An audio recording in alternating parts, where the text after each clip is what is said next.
warahmatullahi wabarakatuh. Alhamdulillah ala ihsanih wa syukrullahu ala taufiqi wa amtinanih. Asyhadu an la ilaha illallah wahdahu la syarika lahu ta'ziman li sya'nih wa asyhadu anna nabiyyana Muhammadan abduhu wa rasuluhu atta ila ridwanih. Allahumma salli wa sallim wa barik alaihi wa ala alihi wa ashabihi wa ikhwanih, amma ba'd. Allahumma la ilma lana illa ma 'allamtana innaka antal alimul hakim fa'alimna ma yanfa'una wanfa'na bima 'allamtana wa zidna ilman walhamdulillahi ala kulli hal. Rabbana iftah bainana wa baina qaumina bil haqqi wa anta khairul fatihin. Alhamdulillah, pada kesempatan pagi hari ini Allah Subhanahu wa taala mempertemukan kita kembali, dan pada kesempatan pagi hari ini kita akan sama-sama membahas kitab Jami'ul Ulum wal Hikam fi Syarhi Khamsina Hadisan min Jawami'il Kalim karya Ibnu Rajab Al-Hanbali, yang hari ini kita melanjutkan kajian kita karena kita sampai di hadis yang ke-8. Yang pertama, Ali bin Umar radhiyallahu anhuma anna Rasulullah sallallahu alaihi wasallam qala, dari Abdullah bin Umar, semoga Allah ridho kepada mereka berdua, bahwasanya Rasulullah SAW pernah bersabda, umirtu an uqatilan nasa hatta yashhadu an la ilaha illallah wa anna muhammadan rasulullah. Aku diperintahkan untuk memerangi manusia sampai mereka bersaksi tidak ada ilah yang berhak disembah kecuali Allah, dan bahwasanya Muhammad adalah utusan Allah. Wa yuqimus shalah wa yu'tuz zakah, dan agar mereka mendirikan sholat dan menunaikan zakat. Fa idza fa'alu dzalika, apabila mereka telah melakukan semua hal itu, bersyahadat, sholat dan zakat, asamu minni dima'ahum wa amwalahum, maka mereka telah menjaga darah mereka dan harta mereka illa bihaqqil Islam, kecuali dengan haknya Islam. Wa hisabuhum 'alallahi ta'ala, adapun perhitungan mereka kita serahkan kepada Allah Subhanahu wa taala. Hadis sahih riwayat Al-Bukhari dan Muslim. Yang pertama, hadis ini diriwayatkan oleh salah seorang sahabat mulia yang bernama Abdullah bin Umar. Dia adalah salah seorang putra dari Umar bin Khattab. Abdullah bin Umar konon dilahirkan pada tahun ketiga sebelum kenabian. Berarti selisih usianya dengan Nabi itu sekitar 37 tahun. Jika Nabi diangkat pada usia 40 tahun.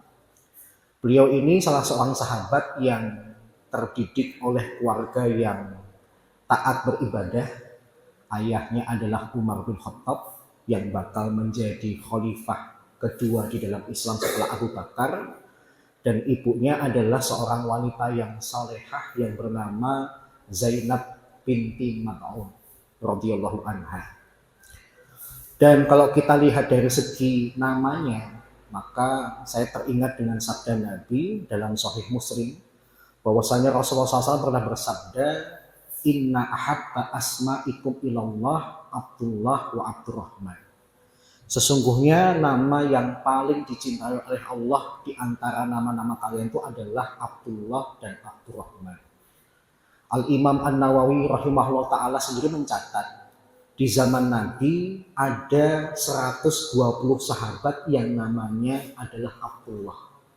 Di antaranya adalah Abdullah bin Umar, bahkan dia termasuk golongan al-abadilah al-arba'ah, 4 orang atau 4 Abdullah yang baik. Yang pertama adalah Abdullah bin Umar, yang kedua adalah Abdullah bin Abbas, yang ketiga adalah Abdullah bin Zaid, dan yang keempat adalah Abdullah bin Amr bin Ash. Mereka lah 4 Abdullah terbaik di dalam Islam yang kemudian mendapatkan julukan Al-Abadilah Al-Arba'ah, 4 Abdullah yang terbaik di dalam Islam.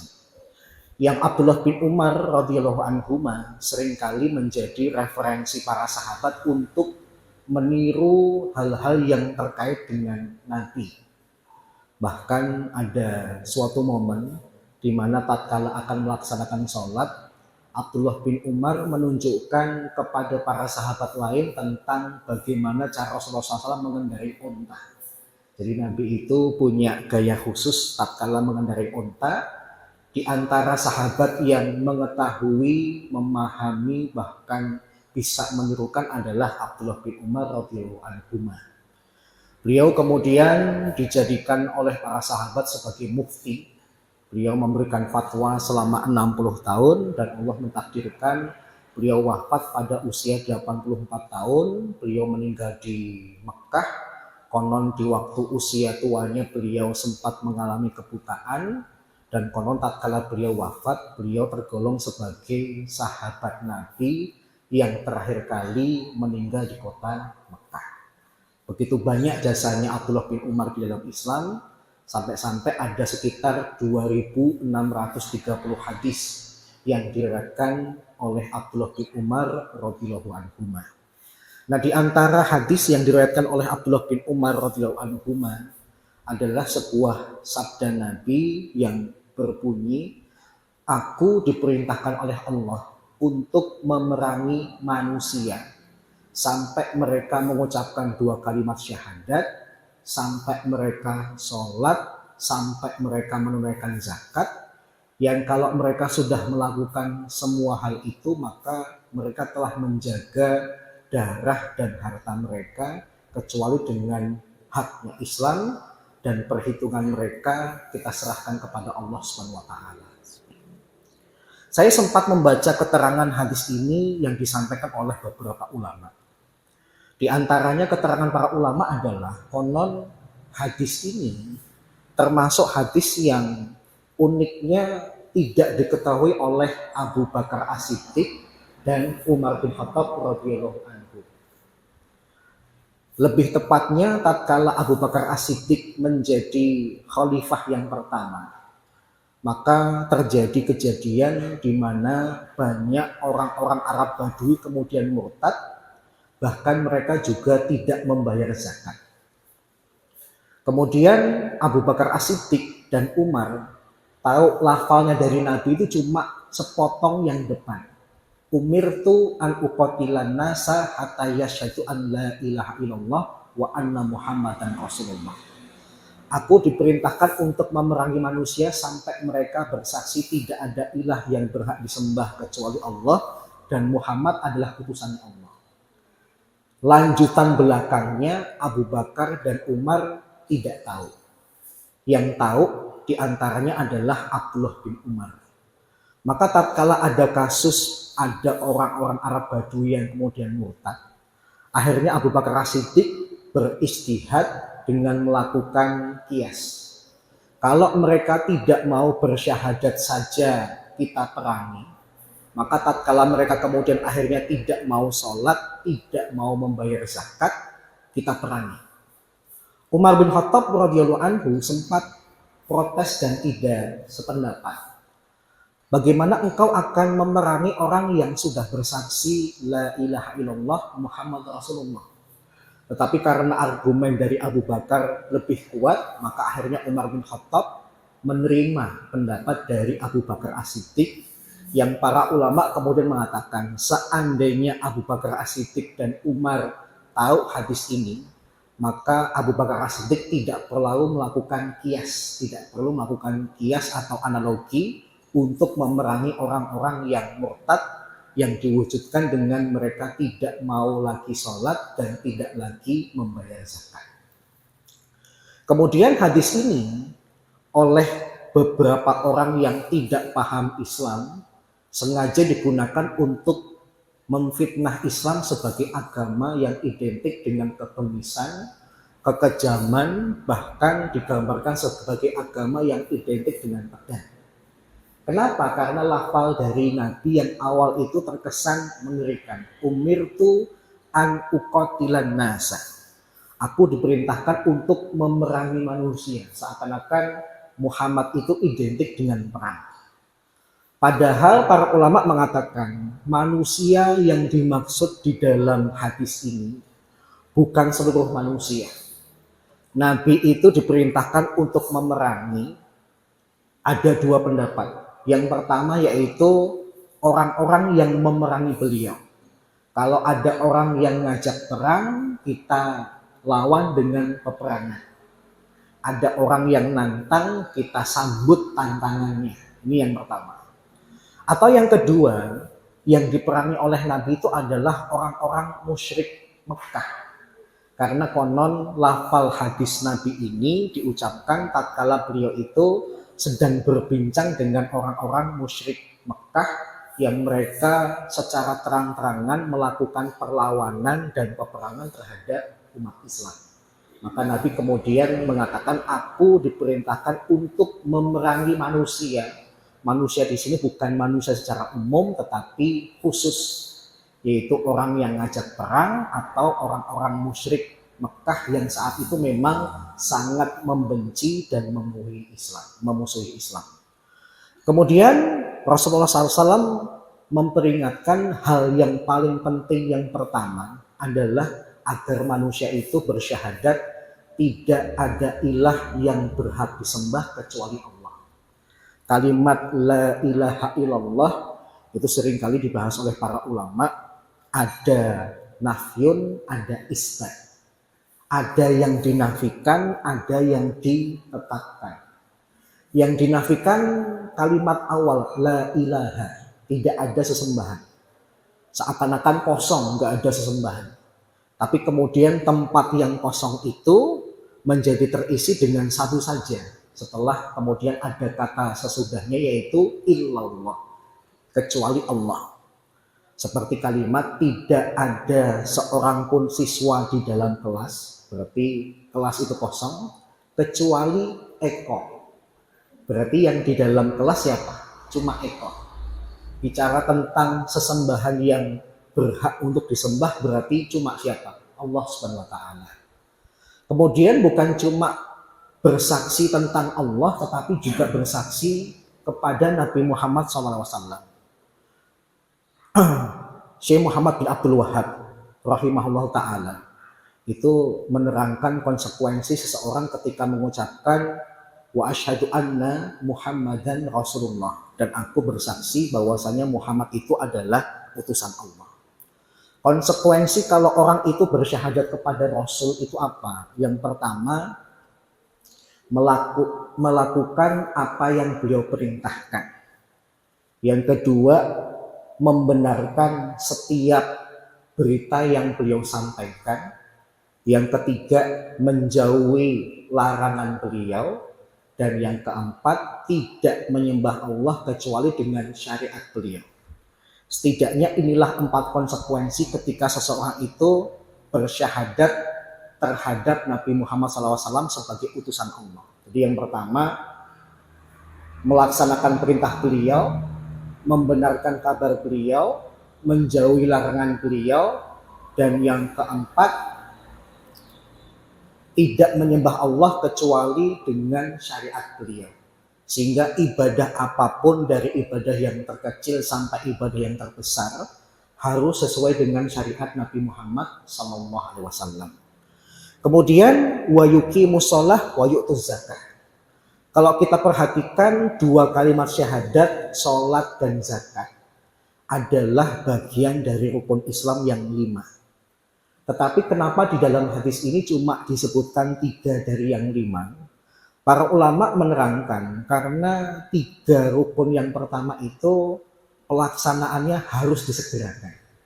Orang ketika bersyahadat nggak boleh ditunda-tunda. Ketika sholat juga nggak boleh ditunda-tunda, dan zakat juga nggak boleh ditunda. Adapun pelaksanaan saum di bulan Ramadan nunggu sampai bulan Ramadan datang. Dan pelaksanaan haji baru dilakukan tatkala musim haji juga sudah tiba. Makanya kemudian terkesan diakhirkan karena 3 yang pertama tidak bisa diakhirkan, sedangkan 2 yang terakhir bisa diakhirkan, maka tidak disebut di dalam hadis ini. Bukan bermakna meremehkan saum Ramadan dan haji, tetapi untuk menunjukkan sesuatu yang lebih penting. Tatkala seseorang mungkin, mohon maaf, dia tidak puasa Ramadan atau dia tidak melaksanakan haji, tapi dia sudah bersyahadat dia sudah sholat, dia menunaikan zakat, maka ada jaminan surga bagi pelakunya. Tapi kalau kemudian modelnya setiap tahun kita menemukan ada orang rajin puasa tapi tidak rajin sholat, maka dia bermasalah dari segi memahami agama. Kenapa? Sholat itu lebih penting daripada saum Ramadan.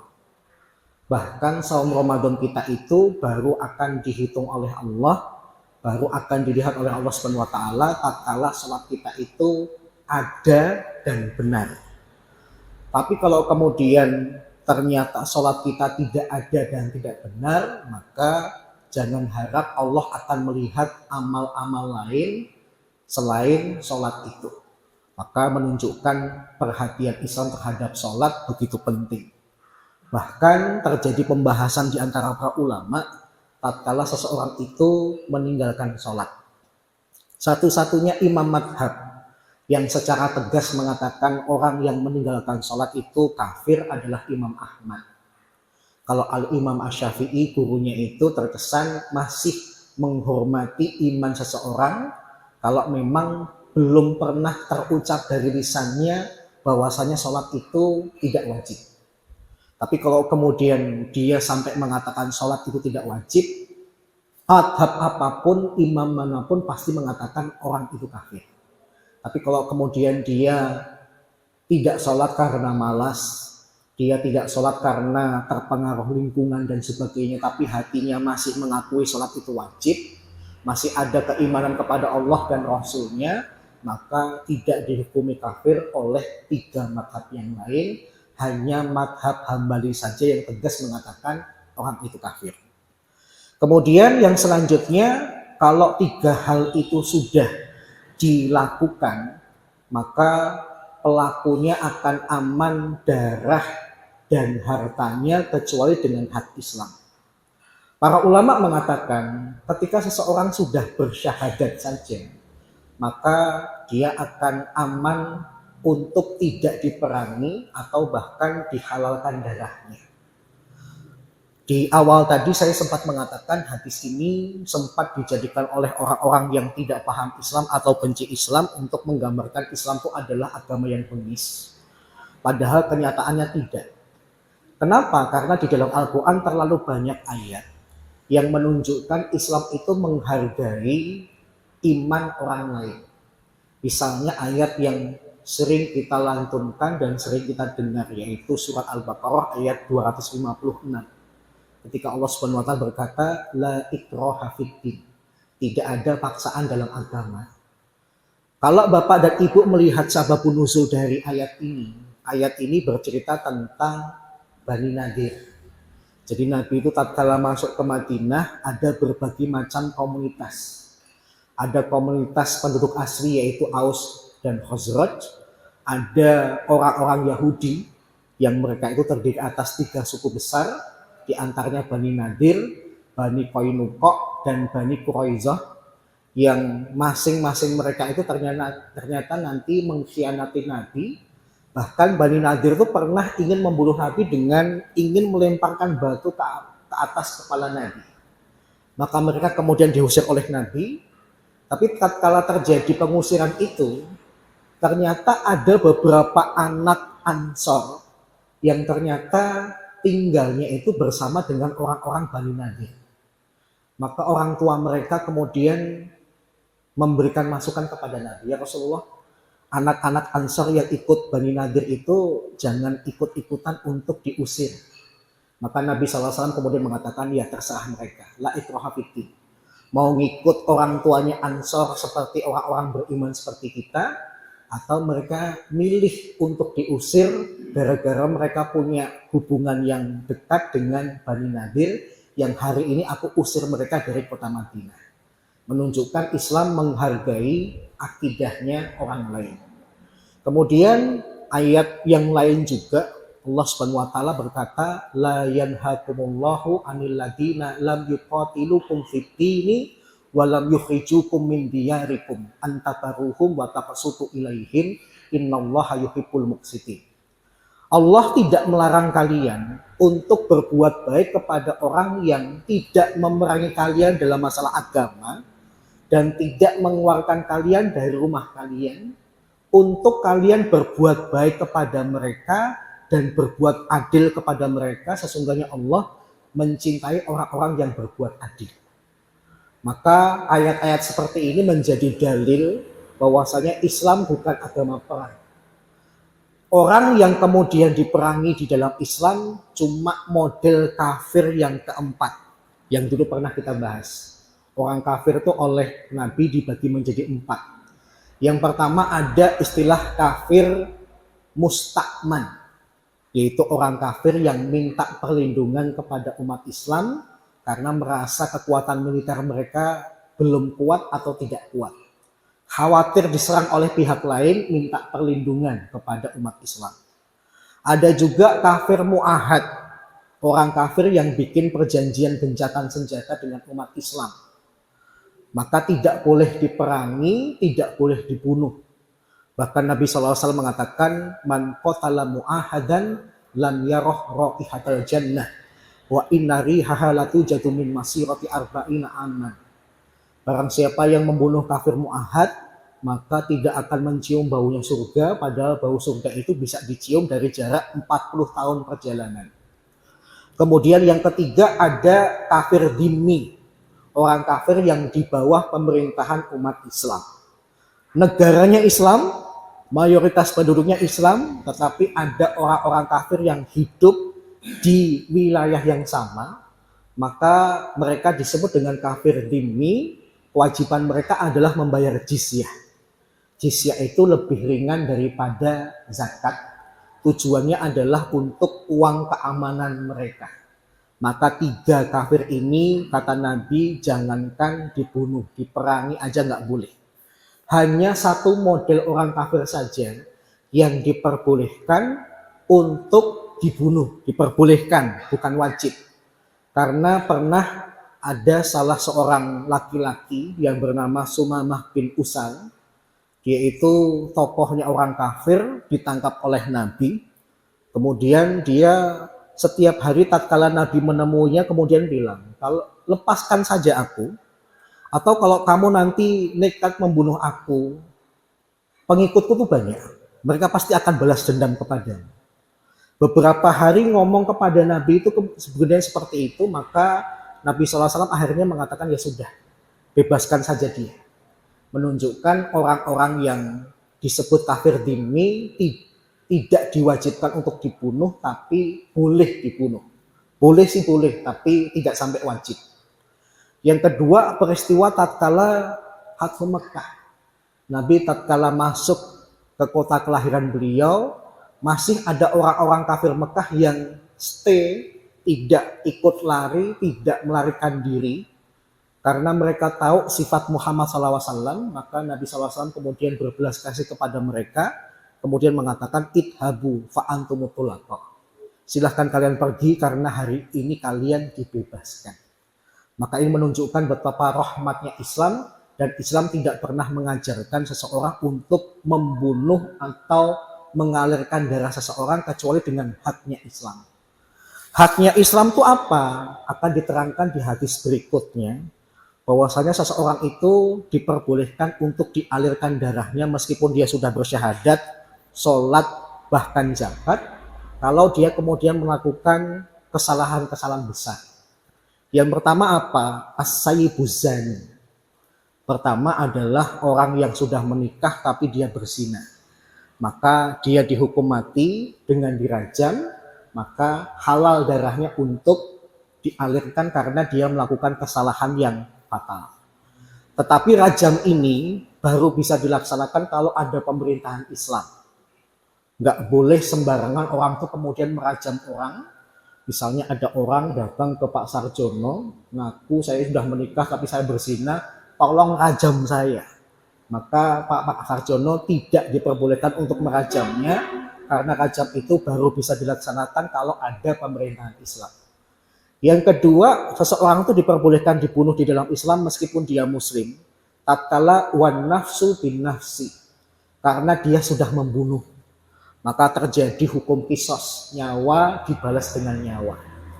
Dan yang ketiga, diperbolehkan seorang muslim itu dibunuh tatkala dia melakukan kesalahan yang ketiga, yaitu apa? At-tariku lidinihi al-mufariqu lil jamaah, yaitu dia murtad. Maka hadis riwayat Ahmad, Nabi SAW pernah bersabda, man baddala dinahu faqtulhu. Barang siapa yang mengganti agamanya alias murtad, maka bunuhlah ia. Inilah hukuman yang tegas di dalam Islam, karena ternyata orang-orang yang membahayakan Islam itu kebanyakan yang paling berbahaya adalah orang-orang murtad dibandingkan dengan orang-orang kafir. Orang kafir punya niat jahat kepada Islam, kita tidak menyangka, kita mengakui, meskipun tidak semua. Tapi kalau sudah bicara tentang siapakah yang lebih jahat, kebanyakan adalah yang punya background dulu pernah beragama Islam, sekarang dia kafir, yang kejahatannya kepada umat Islam melebihi kejahatan orang kafir terhadap umat Islam itu sendiri. Sebagai contoh, kita membuka luka lama, yaitu ketika peristiwa pembantaian umat Islam di Ambon. Siapakah dalangnya, siapakah otaknya orang-orang kafir yang kemudian membunuh umat Islam dengan cara sekeji itu adalah orang murtad yang kemudian membocorkan kebiasaan dan kelemahan umat Islam itu di waktu apa. Maka hal seperti ini kemudian semakin membenarkan sabda Nabi, orang yang murtad itu potensi berbahayanya lebih besar dibandingkan orang kafir itu sendiri. Maka kemudian yang terakhir, Nabi SAW akhirnya berbicara tentang kemampuan manusia yang hanya bisa melihat secara zahir. Kita tidak bisa menghukumi seseorang dari hatinya, karena kita tidak bisa melihat hati seseorang. Maka Nabi kemudian menutup sabdanya dengan mengatakan, wa hisabuhum 'alallahi ta'ala. Adapun perhitungan manusia nanti, meskipun ada orang beriman beneran, ada juga yang dia itu beriman karena dia munafik, serahkan saja kepada Allah. Selama kita tidak melihat secara terang-terangan kemunafikannya, kekafirannya, maka kita hukumi dia adalah seorang muslim yang darahnya masih dijaga di dalam Islam. Maka saya teringat tatkala Rasulullah SAW marah kepada Usamah bin Zaid radhiyallahu anhuma. Padahal Usamah bin Zaid itu siapa? Hibbi Rasulullah SAW. Dia kesayangan dari kesayangannya Rasulullah. Rasulullah itu sangat sayang kepada Zaid bin Harisah. Sampai-sampai karena sayangnya Nabi kepada Zaid bin Harisah, maka Zaid itu pernah dijuluki orang Mekah dengan panggilan Zaid bin Muhammad. Zaid ini anaknya Muhammad. Yang Zaid ini punya anak namanya Usamah. Suatu ketika, tatkala dalam sebuah peperangan, ada seorang laki-laki Yahudi lari menghindari umat Islam, tetapi kemudian dikejar oleh Usamah bin Zaid dan salah seorang sahabat dari kalangan Ansor. Tatkala dia merasa nyawanya sudah akan terancam oleh Usamah bin Zaid dan sahabatnya dari kalangan Ansor, tiba-tiba orang Yahudi ini kemudian mengucapkan asyhadu an la ilaha illallah wa asyhadu anna Muhammadan Rasulullah. Tatkala dia bersyahadat, maka sahabatnya Usamah bin Zaid dari kalangan Ansor ini nggak jadi membunuhnya. Pedangnya kemudian disarungkan karena orang ini bersyahadat. Tapi Usamah bin Zaid kemudian memahaminya, wah orang ini nyari selamat. Dia mengucapkan syahadat supaya tidak kami bunuh. Maka dia kemudian merasa keislamannya itu adalah palsu, maka kemudian dia bunuh laki-laki itu. Berita itu kemudian sampai kepada Nabi. Nabi SAW kemudian memarahi Usamah bin Zaid sejadi-jadinya. Sampai kemudian Nabi SAW mengatakan, hal syakokta min sadri. Apa kamu tuh mampu membelah dadanya sampai bisa membedakan dia itu sebenarnya iman beneran atau tidak. Salah seorang syekh kami dulu ketika di Madinah itu cerita, beliau pernah mendapatkan kisah dari orang-orang Afrika tatkala dulu orang Kristen dengan orang Islam perang di Afrika. Sampai kejadiannya hampir sama. Orang Islam mengejar seorang Kristen, tatkala orang Kristen itu kemudian dikejar, dia sembunyi masuk ke dalam sumur. Ada yang mengatakan masuk ke dalam sumur sembunyi, tapi ada juga yang dia itu karena saking ketakutannya akhirnya cuma sumur itulah yang dijadikan tempat perlindungan. Kemudian kaum muslimin mengepung sumur itu. Dan tatkala merasa tidak ada jalan keluar kecuali memang harus kembali lagi ke atas. Tatkala naik ke atas itu dia sambil mengucapkan kalimat syahadat, asyhadu an la ilaha illallah wa asyhadu anna muhammadar rasulullah. Uniknya orang-orang Afrika pada saat itu kemungkinan udah ngaji hadis ini atau mempelajari kisah Usamah bin Zaid. Maka mereka tidak ada satupun yang kemudian membunuh laki-laki Kristen ini karena sudah bersyahadat. Bahkan laki-laki itu kemudian akhirnya jadi Muslim beneran dan bahkan mendakwahkan Islam di kalangan orang-orang Afrika. Maka inilah yang kemudian menjadi keterbatasan kita. Kita itu hanya bisa menghukumi secara zahir, sedangkan masalah batin atau hati itu kita serahkan kepada Allah Subhanahu wa taala. Itu beberapa keterangan singkat dari hadis ke-8 di dalam kitab Jami'ul Ulum wal Hikam. Moga-moga bermanfaat. Kurang lebihnya mohon maaf. Sisa waktu kalau ada pertanyaan saya persilahkan.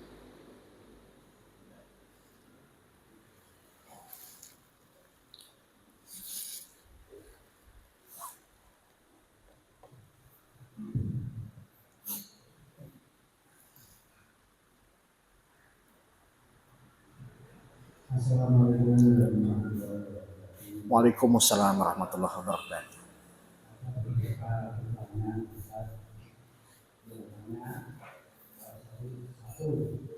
Menunda sholat asar dengan sengaja tanpa ada alasan yang benar, maka akan merusakkan semua amalannya.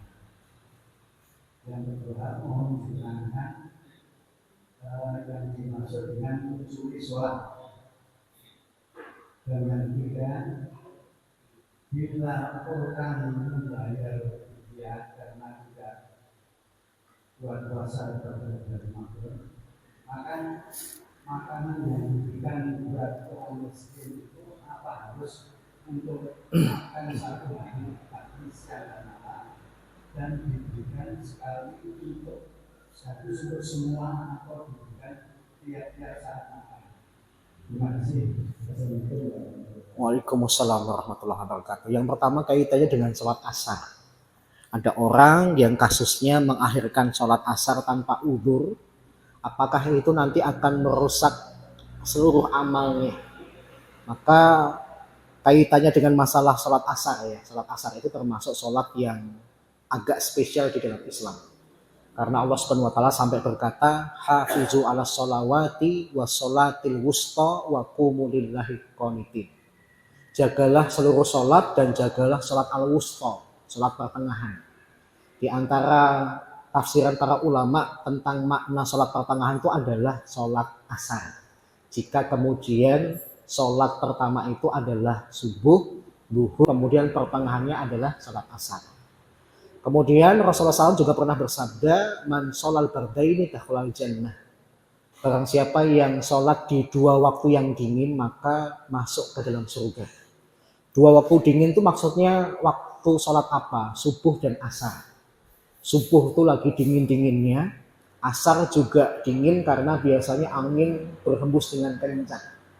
Kalau sampai ada orang bisa tahan dengan kondisi dua dingin itu dengan melaksanakan dua sholat ini, maka jaminannya kata Nabi adalah masuk surga. Kemudian adapun kaitannya dengan orang yang bermasalah dengan sholat asarnya. Setahu saya bermasalahnya itu kalau sampai meninggalkan, bukan menunda. Adapun menunda di antara perkataan ulama salaf itu begini. Kalau sampai ada orang tanpa ada alasan yang dibenarkan menunda sholat sampai di waktu sholat berikutnya, di jamak atau di qadha padahal tidak ada alasan yang dibenarkan, maka sebagian ulama salaf tuh perkataannya agak ngeri, kafir. Adapun sholat asar merusak amal tatkala tidak dilaksanakan, bukan kemudian dengan diakhirkan.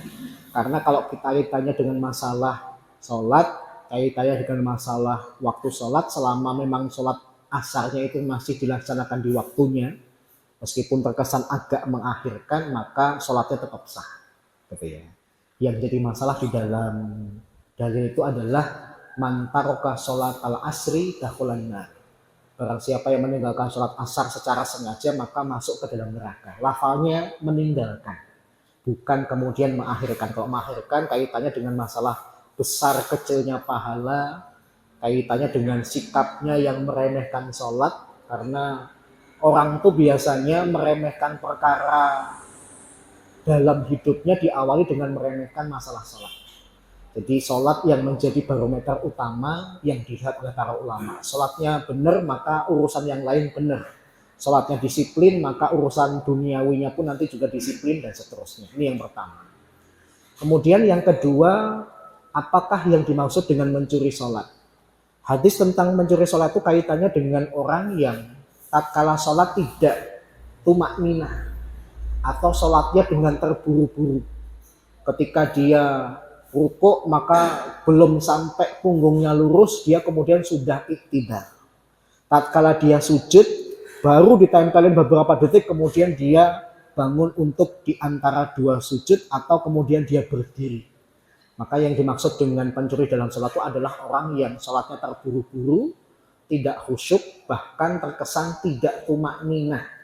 Padahal di antara rukun sholat menurut mazhab Syafi'i itu adalah harus tumak ninah, harus ada ketenangan. Hatta tatma'inna gitu ya. Sampai Nabi itu mengatakan sampai kamu tuh merasa tenang, tumakninah gitu ya. Ini yang kedua. Kemudian yang ketiga kaitannya dengan membayar fidyah. Apakah harus 3 kali makan atau kurang dari itu? Nah, untuk masalah membayar fidyah, memang para ulama berbeda pendapat tentang besarnya dan takarannya. Yang menjadi benang merah di antara para ulama adalah fidyah itu adalah dalam bentuk makanan. Makanan sudah jadi siap santap. Yang jadi permasalahan dan perbedaan adalah apakah harus sekali makan atau lebih dari 1 kali makan. Maka tergantung orangnya. Ada juga yang menyandarkan tergantung kebiasaannya. Kalau memang orang-orang di daerah itu kebiasaannya makan 3 kali, tapi kalau Ramadan, kita bayar fidyah kan kaitannya di dalam bulan Ramadan. Berarti yang maksimal cuma 2 kali. Karena kan makannya cuma di waktu sahur dan berbuka. Kalau kemudian 3 kali berarti itu kebiasaan di luar bulan Ramadan. Maka setahu saya para ulama paling-paling kalau kemudian bayar fidyah maksimalnya 2 kali makan. Karena Ramadan kan makannya cuma 2 kali. Tapi kalau kemudian dibayar 3 juga tidak ada larangan, gitu ya. Karena bisa saja seseorang tuh membayar fidyah kepada orang yang memang sudah tidak bisa berpuasa. Tetangga saya itu suami istri sudah sangat-sangat tua, nggak bisa berpuasa. Kalau puasa kemudian pingsan, lemes, masuk rumah sakit dan sebagainya. Mereka juga orang tidak mampu, maka kemudian dapat fidyah itu dengan cara sehari makan. Jadi 3 kali makan. Yang penting makanan siap saji, siap santap. Tidak seperti zakat fitri yang merupakan bahan pokok. Masih pakai proses pengolahan dan sebagainya. Wallahu a'lam. Ada lagi? Nggak ada. Alhamdulillah. Sampai di sini dulu. Nggak ada. Sampai di sini dulu. Kurang lebihnya mohon maaf. Kita tutup dengan doa kafaratul majelis dan hamdalah. Subhanakallahumma wa bihamdika asyhadu an la ilaha illa anta astaghfiruka wa atubu ilaik. Alhamdulillahirabbil alamin. Assalamualaikum warahmatullahi wabarakatuh.